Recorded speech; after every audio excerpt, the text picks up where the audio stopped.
feels after in a slow night. Never lasting truth I'd like to feel alive. Don't matter, can't body and something straight. Welcome to the Wrestling Renaissance Rants.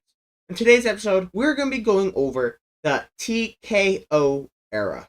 So, before we start going down the results, I got some breaking news.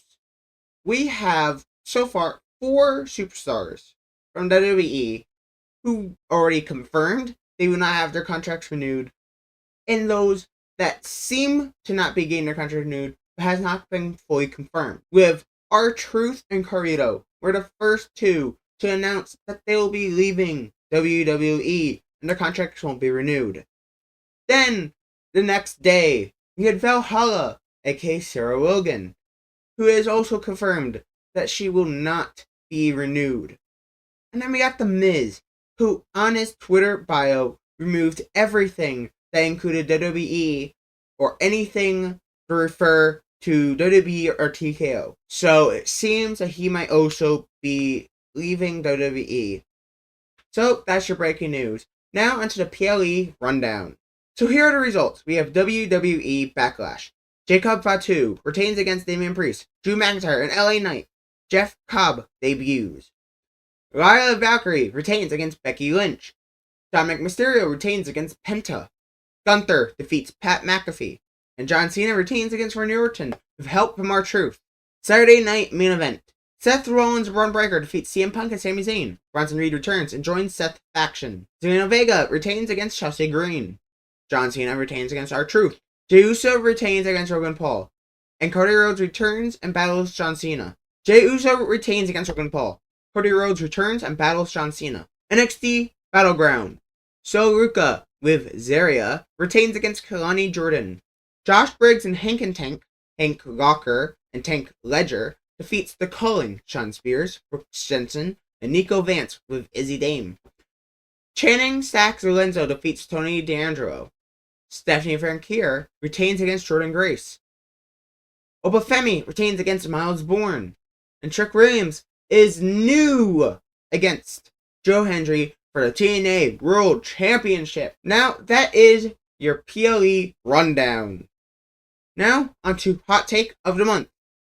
So, my hot take, and it's basically just my idea of what should happen, which is what most of my hot takes really are, it's just what I think should happen, is Jade Cargill should go down to NXT and either try to win the Women's Championship or the Women's North American title.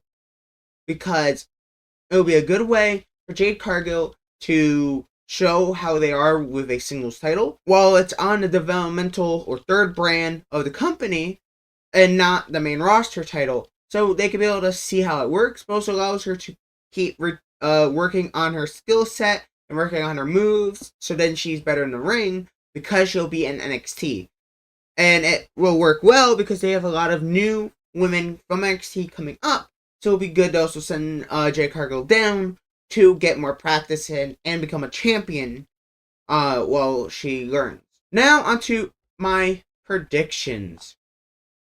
So we have our upcoming PLE match winners. So we have NXT's and AAA's World Collide. We have El Hijo del Vikingo versus Chad Gable for the AAA Mega Championship. I said Vikingo will win. Then we have Ethan Page versus Javon Evans versus Ray Phoenix versus Rorado Kid in a 4-way for the NXT North American Championship. I said Javon Evans will win because this is basically the same thing that happened last year at Heat Wave. Ethan Page and Javon Evans, as well as Trick Williams and might have been Rich Holland, maybe, for NXT men's title, which Ethan Page won. So I think having Javon Evans wins this time, a year later, and Evans be able to actually take the win from Ethan Page. Then we have El Gato del Fantasma, Santos Escobar, Angel, and Breto versus El Hijo de Dr. Lagner Jr., Psycho Clown, and Pagano, which I said Dr. Ragnar and his team's gonna win. We have Stephanie Van Kier and Loa Vice versus Chick Tormenta and Dalys. I said Van Kier and Loa Vice will win. Then we have Dragon Lee, Jacqueline Wild, who has now been replaced with Lince Dorado, in Cruz del Toro versus Octagon Jr., Aerostar, and Mr. Iguana. And I said LWO is going to win. But now they have Wednesday Dorado, who I have not seen in a long time. Now on to Money in the Bank. For the men's Money in the Bank ladder match, we have Solo Sikoa, who could be a good choice. But I feel like having Solo Sikoa win the mid-card final first. Well, he has won NXT North American. But it might be good for him to win the main roster singles mid-card before he goes for the main event, for the main card. LA Knight, who has won it, would make sense as a winner. But I feel like having LA Knight just win it normally and not the Money in the Bank, like actually have him earn it, I think might be better for LA Knight here. Or have him maybe go over to Raw for the IC title. You know, get both in mid-card titles before going for the World. So then he can also be a Grand Slam if he gets a tag team. Then we have Penta. Still new. I don't think they're going to give it to Penta right away. Especially if they're going to want Penta and Rey Fenix to be together. I don't think they're going to have Penta win the Money in the Bank. We have Seth Rollins, who's already won a Royal Rumble. Already won Money in the Bank. Already been IC, US, Universal, WWE, Heavyweight Champion. He's been everything. He's also been NXT champion. He doesn't need another Money in the Bank win. We have Andrade, who could actually be a good pick. I don't think he's won a Money in the Bank before. And he has been a US champion before. And he could be a good world champion. But I went for El Grande Americano because yes, I know.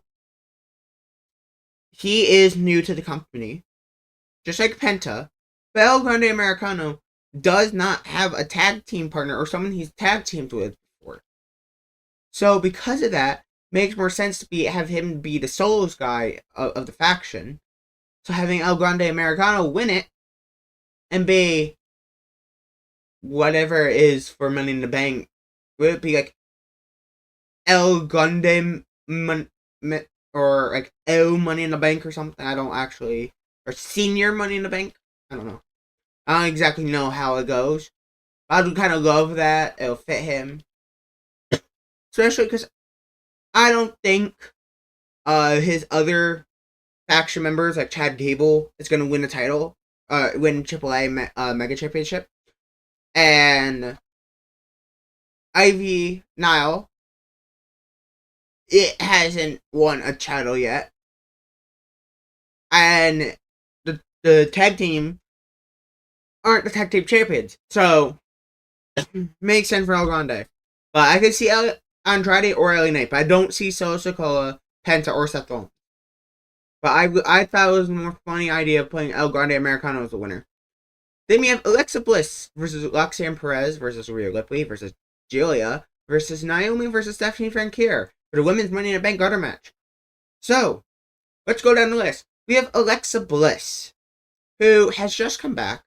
She's been a multi-time world champion. I don't see her winning this, but I can see Alexa Bliss using this to propel herself to the Women's US title, having her go against Zelina Vega, and basically become the new version of Grand Slam. I'm not sure she's already a Grand Slam, but I don't think she is. Then we have Roxanne Perez, who has just come up.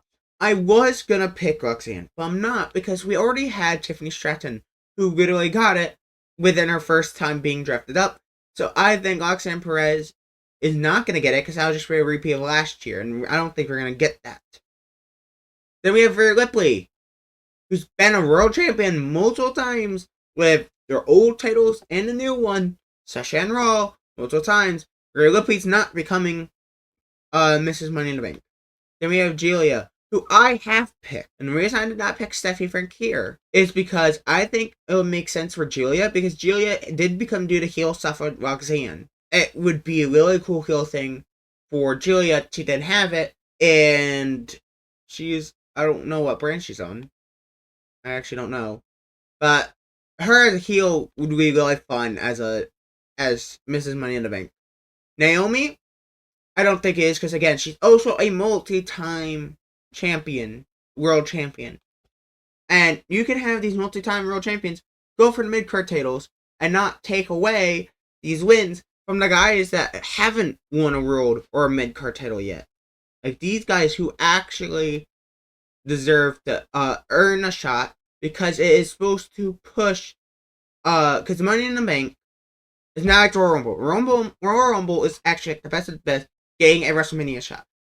Money in the Bank is made for getting the new people, or people who don't have that many opportunities, to be able to get the opportunity to try to get a title at any show. It helps push along newer people from the main roster, or people who are newer to wrestling and stuff, at least new in the company, or new bring up from NXT, and it pushes them into the main event scene. So I went with Julia.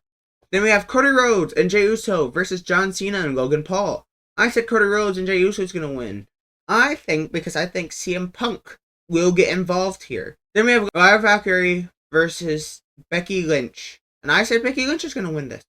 Lyra Valkyrie had already had the win at Backlash, and I think Becky Lynch might actually win at Money in the Bank and become the new Women's IC champion. I think this would be a good way. And then that's what I was saying. Now we have Becky Lynch, we have Naomi, Jade Cargill, not really Jade Cargill, but we can have all those guys trying to now fight Becky Lynch for the mid-card title. She gets these big matches, not for the World Championship, but for the mid-card championship, and allows some of these newer people to be in the main event scene.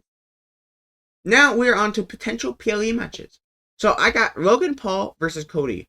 It is a rematch from King and Queen of the Ring 2024.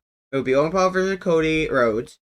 And now champions with Travis Scott interference.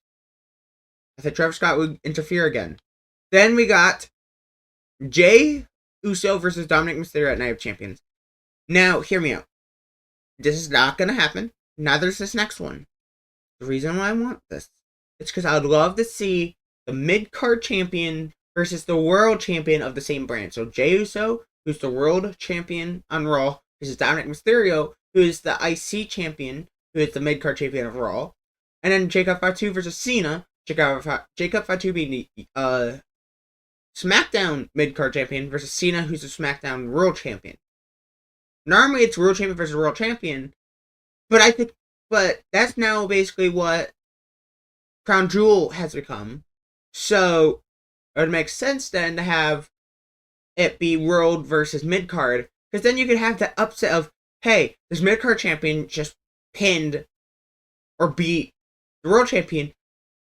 Now they should get a number one contendership for the actual title on the Raw, SmackDown, or a PLE. Now they have the right to challenge for the title because they beat them on a normal show, but they beat them at Night of Champions. And it can put up being like, hey, this mid-card champion could be the next world champion now. He did pin or submit the world champion.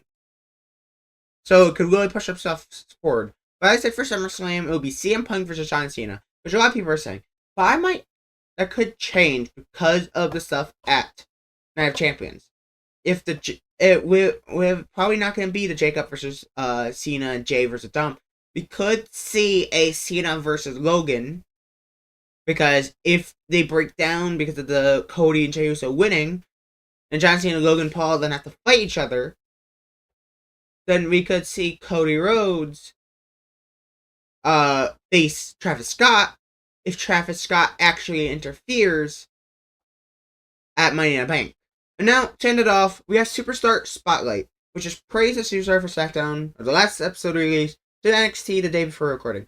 And my thing is JC Jane, because I was so happy for JC Jane for winning the NXT Women's Championship. She had been in the tag teams for so long and barely had time to really shine as a single star, and this would be a good way to showcase it.